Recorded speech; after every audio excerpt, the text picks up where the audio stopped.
beaucoup de prédicateurs ne prêchent plus bien la parole parce qu'ils ne lisent plus beaucoup aussi. Il y a des gens qui prêchent là qui ne lisent pas la Bible. Il y a des gens qui prêchent là qui ne lisent pas la Bible. Nous qui lisons la Bible, du moins ceux qui lisent la Bible, ils savent que là, il vient de faire une faute là. L'histoire qu'il raconte, c'est pas l'histoire là, c'est l'histoire telle. Ce qu'il vient de dire là, c'est pas tel verset. En fait, ils ne lisent pas.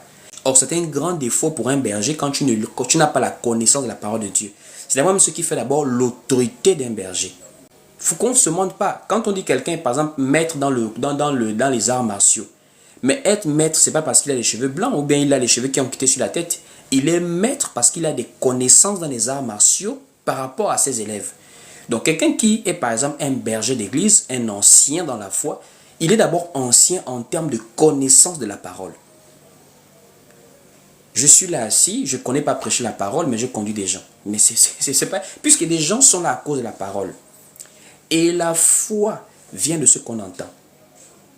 Et ce qu'on entend vient de la parole de Christ. Donc les gens ont besoin d'entendre des choses qui viennent de la connaissance de la parole de Christ. Donc quand tu es berger, tu dois avoir la connaissance, tu dois être un homme de méditation, de lecture. En un mot, tu dois devenir un érudit biblique. Beaucoup se cachent maintenant dans les dons spirituels. Je vois. Enlever la section des je vois. Thème biblique, c'est quoi le salut? Il y a des gens qui ne peuvent pas démarrer sur ce thème. C'est quoi la repentance? Il y a des gens qui ne peuvent pas démarrer sur le thème repentance. Prêche sur la repentance, papa. Repentance. La foi, c'est quoi la foi? Mais si on enlève les thèmes, qu'est-ce que je vois? Là, il est fort. Je vois ma soeur, toi qui me regardes en ce moment-là, c'est pas ça une prédication. Ça, c'est un don spirituel. Le don spirituel n'amène pas quelqu'un à être sauvé. Le don spirituel soulage un mal que quelqu'un peut vivre, une situation que quelqu'un peut traverser. Mais ce qui amène la personne à être sauvée, c'est la connaissance de la parole de Christ. Voici pourquoi dans le livre de Jean chapitre 17 au verset 3, Jésus dit « Or la vie éternelle, c'est qu'ils te connaissent, toi le seul vrai Dieu, et celui que tu as envoyé, Jésus-Christ. » Nous sommes sauvés parce que nous avons accepté Jésus-Christ. Et le fait d'accepter Jésus-Christ, ça veut dire connaître la vérité. Vous connaîtrez la vérité et la vérité vous affranchira. Donc quand quelqu'un est berger, s'il y a une chose dans laquelle il doit être spécialiste, c'est la Bible. Moi, je l'ai souvent dit, on ne peut pas être bon partout.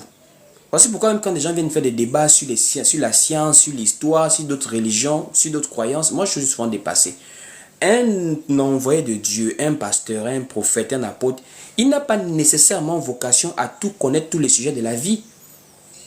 Il y a des sujets que tu ne peux pas connaître. La science, tu ne maîtrises pas. Tu n'as pas fait des études scientifiques. Tu ne te spécialises pas dans la science pour aller faire des débats dans la science, dans l'histoire, dans l'égyptologie, dans beaucoup de choses.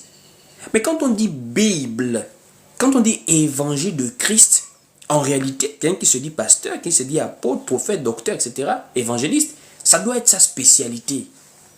C'est-à-dire on doit être des biblistes, des spécialistes de la Bible. Quand tu soulèves un sujet biblique, on sait que oui, lui, il connaît. Et je ne parle pas de la théologie. Je ne parle pas des gens qui disent non, Marie c'était qui? La mère de Jésus. Et Jésus a donné la clé à qui? À Pierre. Ça sont des récitations de bas niveau. Je parle de quelqu'un qui est capable de rentrer dans la Bible. Il rentre dans le psaume, il te sort Jésus dans le psaume. David avait dit, tu ne permettras pas que ton sein voie la corruption. L'apôtre Pierre prend ça. Il dit en réalité ce n'était pas David, c'était Christ.